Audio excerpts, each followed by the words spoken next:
زه حیران پدې یم چې په یو نیم سل زمونږ دوه لوبغاړي اوټ دي، اته وکټې موږ سره لاس کې پاتې دي، 33 اوورونه شوي دي، 19 اوورونه موږ سره لاس کې پاتې دي. زمونږ کپتان محترم دی په کریس باندې سیټ ولاړ دی او سره سوچګل سیټ ولاړ دی او سره د دې چې دواړو د چانسونه ملو شوي دي، چانسونه مو ته ملو شول، بیا هم زمونږ سکور 300 رسېده، په 240 راټول شو.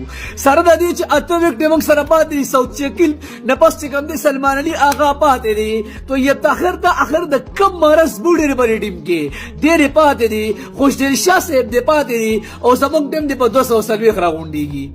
ته ماته ووایه چې د میچ د بیلات نه غټ شرم خو دغه دی زمونږ دپاره. یقین وکړئ که دا افریقا وه، نیوزیلینډ و، انګلینډ و، اسټرالیا وه، انډیا وه، نومې ټیم دی د 390 نه به کم نه کول او زمونږ دی چې کم دی په 240 باندې راټول شول. سره د دې چې دوه لوبغاړو ته پکې چانسونه میلاو شول او سیټ ولاړو. غټ غم دقه دی، بیا غټ غم نه دی.